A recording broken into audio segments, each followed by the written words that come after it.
Hi everyone, this is Shmuel Rausniz from Startup Nation Central. I am S&C's AgriFood-tech and Clean Tech analyst. I'm going to go over what's been going on in Israeli agri-food-tech the last couple of years, a little bit beyond that, give everyone an overview and an update. Okay, if you look at this map of the world, you see that there are green dots. These indicate the leading agricultural growers based on how much they're producing in terms of crops, meat, dairy, in terms of weight, okay? And you can see the usual suspects are here. So the United States, Brazil, Russia, China, India. Australia is not marked there, but it is obviously a major agricultural producer. It's just not among the top 15 or so. So these are the major areas of agricultural production in the world. And you would think that the innovation that goes on in agri-food tech in the world is going to be close to these areas, which would make sense because these are the places that know the most about how to produce food, the different issues that are going on, and how innovation is going to be relevant for the great variety of crops and meat and milk. But if we look at the next slide, and you see the yellow dots there, these are the top several agri-food tech innovation hubs in the world. So obviously the United States, it's Silicon Valley and the East Coast, France, the Netherlands, in Brazil and Argentina, in Australia. Each of these areas of innovation is very close to a great deal of agricultural production. The exception here, of course, is Israel. And so Israel, while it's not a major agricultural producer, we are definitely a major producer in terms of technologies, which is not news to anyone, but this makes us very special because you wouldn't think that this would be a natural inclination for this area, but in fact it is. And some of the reasons why Israel is not a place where you would expect a lot of agricultural and food innovation to be coming out of is because it's a tiny country, so there's not a ton of land and a lot of places to grow food. These are some of the reasons that make us not an agricultural production powerhouse. A lot of the country is desert, about half of it, the southern half. The length, you can see, is only about 424 kilometers, it's really quite small. We have one major water source, and it's not nearly enough to supply all the water needs of the country. But in spite of all that, we've become a major source of agricultural and food innovation. And even though we don't have the natural resources that would lend us to being to having a lot of knowledge and experience with agriculture, the reason I think that we've been such a contributor and continue to be a contributor to agri-food tech innovation, it goes back to very old things. I mean, in our ancient history, the land is a central aspect of our national identity. I think this affected the national ethos of the country when it was being built back up in the early 20th century up until the middle when the state was formally established. The sentiment at the time, or throughout that time, was if we don't work the land, we don't actually feel the soil, then we don't have a right to build up ourselves in it. And so agriculture has been a part of our identity for all this time. And in the situation where we don't have a lot of natural resources, I think this ethos propelled us forward. And it propelled us forward to grapple with the lack of natural resources, to deal with the fact that we were surrounded by unfriendly territories or water, things where we couldn't depend on outside sources for supporting us with food. So we had to figure out ways of innovating, ways of getting around the lack of water, a lack of land, and a lack of support from around us in order to produce enough food to survive. So this really propelled innovation forward. The result has been today about 400 companies that are really innovative in terms of technology, dealing with agri-tech or dealing with agriculture and with food. Now, I want to clarify something. You see in the middle of this slide about 400 deep tech companies. The meaning here is simply innovative tech companies, really innovative tech companies. There are many companies in Israel, just as there are around the world, that are tech companies. They're companies that are using high tech. They're very innovative, very effective companies, very important ones, but they're not necessarily doing something new. At Startup Nation Central, our concern is with innovation And so this is a somewhat smaller number than the rest of the companies out there in Israel that are dealing with agriculture and food, but they're not exactly innovative tech companies. I've gone through these companies, so I can tell you pretty confidently that that number is a rather accurate representation of what's going on here. And the reason I emphasize that is because you'll see numbers that represent the hubs of innovation centers throughout the world, and you never know exactly what AgriFood-tech is referring to. It can refer to a lot of different things. And it can include companies that are maybe a little bit less innovative, but dealing with agriculture and food. I'm telling you that there are about 400 companies in Israel, a very large number of companies that are using the latest technology, doing something rather interesting and new for agriculture and food. This is a pretty serious group of companies in terms of size. And you can see that they're supported by, it's not just the companies that are doing it themselves, there's an ecosystem of partners in Israel. This is extremely important for any startup or group of startups ecosystem to be successful. So we have local accelerators and incubators, a very special kind of incubator program in Israel. For those of you that aren't familiar with it, it's in partnership with the public sector. I'll talk a little bit about that later on. We have venture capital funds, more and more that are getting into ag and food. Very few that specialize in ag and food. There are some that are extremely important, but there are a few that really focus on it. Whereas there are more and more generalist investors that are getting in on the game more and more. There are a few Israeli corporates. Some of them are extremely important, very well known, in partnership with some global multinationals like Adama, with Syngenta, and Netafim is obviously a multinational that everyone who's familiar with drip irrigation has heard of, and several multinational corporations that are doing different kinds of things in Israel, whether they're partnerships for R&D with some of the larger tech companies in Israel, or scouting, things like that. Not to mention our academic institutions that are also contributing a substantial amount of research, TTOs that are positioned to transfer the research that's being done in the institutions out into the private sector. So a lot going on in this sector. And just to clarify, by the way, I had said before that there are a lot of companies out there that are doing ag and food tech innovation, but it's hard to define what exactly we're talking about when you read those numbers. I want to be very clear. When I refer to AgriFood-tech, we're talking about the furthest upstream, so dealing with inputs production, all the way over to production and processing, so food processing. Everything that goes on the supply side, producing food, that's what I'm talking about with AgriFood-tech innovation. Obviously, further downstream, there's the delivery segment and the consumer-oriented area of the value chain. There's no right way to split things with the agri-food industry worldwide. It's a bit subjective where you cut it, but we like to focus on the supply side. That's where the tech is happening, and it's really, even though a very diverse and large world of partners and issues and technologies, it's really quite set apart from the retail side of things and consumers. There's a lot going on in Israel in delivery, in retail and consumption, products that are being developed directly for the consumer, but that's not what I'm talking about here, okay? So if you include those elements of the value chain, it's an even larger sector with also some very important innovators, okay? But that's not what we're talking about here. So that's the sector. And if you're curious, if you like maps, I encourage you to check out a couple of our industry landscapes. Okay, this one is covering agri-food supply. It's rather busy. It really takes some up-close time with it, but just to orient you, it's the same structure as the previous slide where you're looking from the left at inputs production. Okay, the columns represent these different segments of the value chain, starting from inputs production all the way over to, in this case,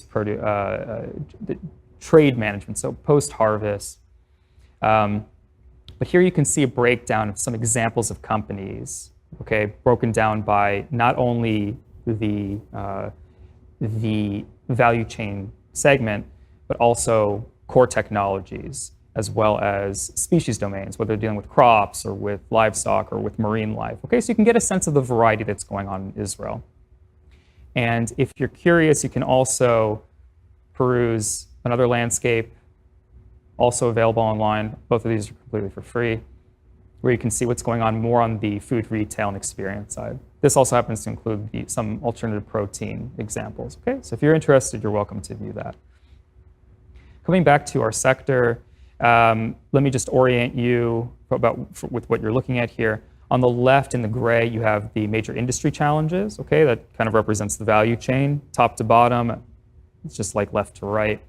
And then on the top in the blue, you have the core technologies, whether we're talking about data and computation, so AI, algorithms, software, et cetera, through biologicals, materials, different kinds of core technologies. And the numbers that you see here are the number of companies that are doing data, let's say data and computation in yield and harvest management, okay? So here you get a sense of how many companies are doing what, and you can see most of the attention of our sector is on yield and harvest, and there's a lot of work going on in data and computation. You can obviously group that with other data-heavy, programming-heavy, algorithm-heavy areas of innovation like machinery and robotics or sensing. And that's really where most of the innovation in the Israeli sector is happening. It's where it's been for a while, it's where it continues to be.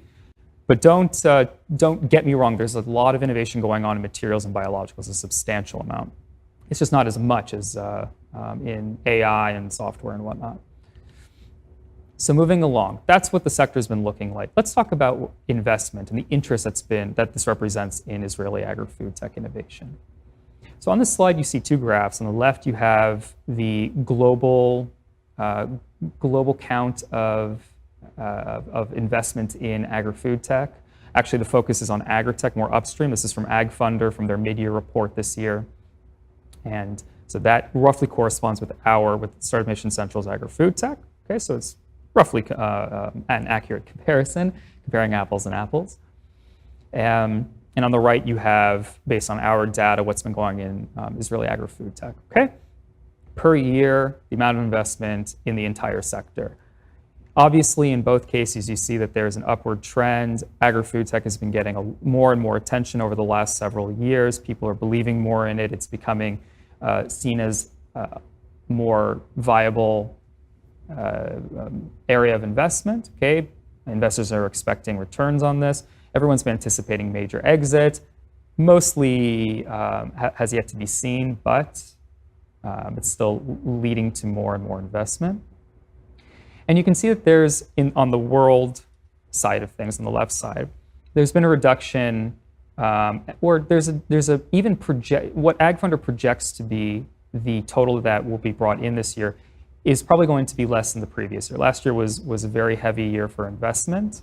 And obviously, the pandemic has really led to some mystery about what's going to happen with agri-food-tech. But with Israel, you can see that, first of all, 2019 was an especially valuable year. It was very successful. Lots of money was brought in to support innovation in agri-food-tech. And in 2020, even though obviously the year is not over, and it hasn't yet surpassed 2019, it's on its way to being very close to the value of investments brought in last year. Okay, so that's really impressive. That's in a way different from what's been going on globally. Israeli agri-food-tech innovation, therefore, has managed to bring in lots of investment despite the uncertainties and difficulties that have been raised throughout the world because of the pandemic. And investment is going on throughout the value chain, obviously. But there have really been areas of emphasis, and it partly depends on what Israel's producing. That's really interesting. Also, what's being hyped. You can think of 2019, for example, as the year of materials innovation for alternative food sources. That was the year that it seems that alternative food sources, such as the alternative proteins companies, whether plant-based or cultured meat, or alternative sugar companies, kind of came into a degree of development, the very early stage, but got to the point where investors are ready to put in a lot of money, and they raised a lot. So they raised about a little over a third of the total investment that was raised last year. So several very large rounds, and you could think of last year being led by all of the hype around alternative proteins and alternative sugars. This year, things have changed a bit. It's more driven by digital innovation and cultivation technologies. Digital cultivation technologies. This year, there's been less investment in the alternative protein scene, although InnovaPro raised a very large round, Savory raised a large round, and I think a couple of others, especially a couple of new companies. But what have really led the way this year have been cultivation technologies. I think of companies like Phi-Tech with smart irrigation that just raised a very large round. Fieldin raised a large round earlier this year. Rausniz obviously raised a very large round. And so there have been lots of companies that are doing digital cultivation technologies that have managed to bring in larger and larger rounds this year. These guys have been leading the way this year. Now you can see that the number of deals has been going down since 2018. I think this is because in 2018 there were mostly very early stage investments, and so those have been playing out. Several companies that had received investments in earlier years are now raising larger and larger rounds, and so that's why the amount of investments is going up, but the number of rounds is not as high so far. Obviously the year's not over, we'll find out, but that's the reason for that. And you can see this more clearly actually on the next slide. Don't worry too much about the box plot, the graph on the left. It's a little bit complicated, but let me just point out that what it shows us is the distribution of investments in terms of their sizes, okay? You can see that in 2019 and 2020, the distribution is a lot larger. It tends much more upward. So you can see from there that investments have been getting more and more valuable. This is even clearer when you look at the largest rounds per year. I mean, that's just been going up and up and up. So mostly good news to report with Israeli agri-food-tech innovation. And investors are not only investing more money, they're also getting more involved from different places. You can see on the graph on the right, in terms of foreign and Israeli investors, both are present and investing in the sector. And they've both gone up and up since 2014, which is when our data really gets solid. And especially foreign investors have become very involved. 2014, they were part of something like 38% of the rounds. And by now, they're involved in about 60% of the rounds. Foreign investors are much more involved. Most of them invest with Israeli counterparts, but many of them don't. And so it shows that the Israeli sector is flexible enough. The startups are capable enough of raising rounds with foreign partners. Most of them are interested in working with local Israelis that can coordinate between them or with them along with foreign partners. But there's a good mix. And this gives you a sense of what is what's getting the most investment per area of innovation. Okay, so like I mentioned before, the cultivation technologies in the last couple of years have been getting a lot of investment. Yield and harvest is one of those. Pathogens and pests at the end. Obviously, alternative food sources, namely alternative proteins, have raised quite a lot in the last couple of years. A word on alternative proteins and food sources in general. So alternative proteins as well as alternative sweeteners. The number of companies that were founded in this area has gone up and up in the over the last decade. More and more companies were founded. That's what you see on the graph to the left every couple of years. And investment has come to meet those new innovations. And you can check with our partners, GFI, for example, and some of their reporting to see how Israel compares in terms of innovation that's going on in this subsector versus the rest of the world. We're definitely one of the world leaders in plant-based, in alternative cultured meats. So this sector has really been jumping up. Now, I wanted to mention in brief the role of the public sector. For several years, the Israel Innovation Authority has had a role in promoting brand new innovation. So for those of you, probably everybody who's listening to this is familiar with the risk assessment and the problems of agri-food-tech innovation.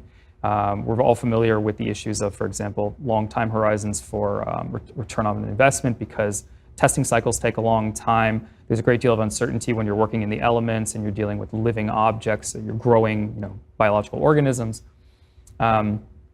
It can be hard for investors to get in on the scene, to convince them to get in early, especially when they're coming from abroad. The Innovation Authority has tried to help get these startups off the ground with a grant program, with grant programs, as well as the incubator model, working with some of the local VCs. So this slide is available in our report. I won't get into detail, but the role of the incubator programs, one important role has been not only getting seed investment into a lot of early stage innovation, but bringing foreign partners to the table as well. So food corporates, inputs corporates have been part of these partnerships. This is one model for them to get involved with innovation in Israel. And that has allowed the sector to engage more with the real issues going on in the industry worldwide.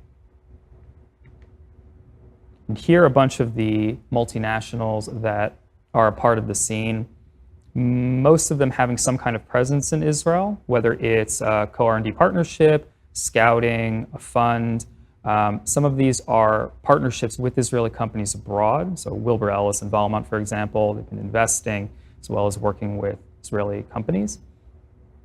But this gives you a sense of the span, whether it's inputs, food processors, agricultural cooperatives, lots of different kinds of multinationals are involved in the sector.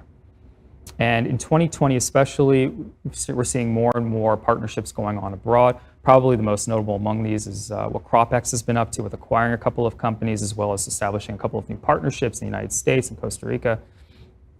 So we have more and more partnerships like that, which indicates that the sector is developing and maturing. Bringing things to an end, if anyone is interested in reading more and seeing more data on Israeli agri-food-tech innovation, please check out our report online. The one on the left is the one that we did ourselves based on our methodology. The one on the right is one we did with AgFunder about a year and a half ago based on their methodology. So whichever you prefer, you have access to those. You'll also see our two-pager, which has updated information that we just published, explaining what's been going on in Israeli agri-food-tech. And finally, the things that I think are up and coming that you should definitely be paying attention to, livestock tech, okay? There's more and more of a thrust for, or an interest in ameliorative solutions to the challenges of the livestock industry that aren't totalistic, that aren't seeking to completely replace the animal and animal byproducts, but shape things up for the industry and make it much more environmentally sustainable and arguably more ethical as well. Pollination tech is becoming more of a thing. Companies like Bumblebee or BeeWise and Bee Hero are jumping up in the last year and a half. Definitely worth paying attention to. Synthetic biology. I'm hearing more and more among startups and seeing leaders like Evogene that are expressing interest in gathering the knowledge that's in Israel, taking more out of the academia, getting the Faculty of Agriculture of the Hebrew University more involved, and Weitzman. And finally, packaging technologies. TIPA has been mostly alone in that area in terms of successful alternatives for plastic, biodegradable materials for packaging. And we're seeing more companies that are coming up in this area that are very young, but very promising. So thank you all for your time, and I invite you to be in touch with me if you have any questions or challenges for some of the things that I've said. I hope you enjoy the rest of the summit.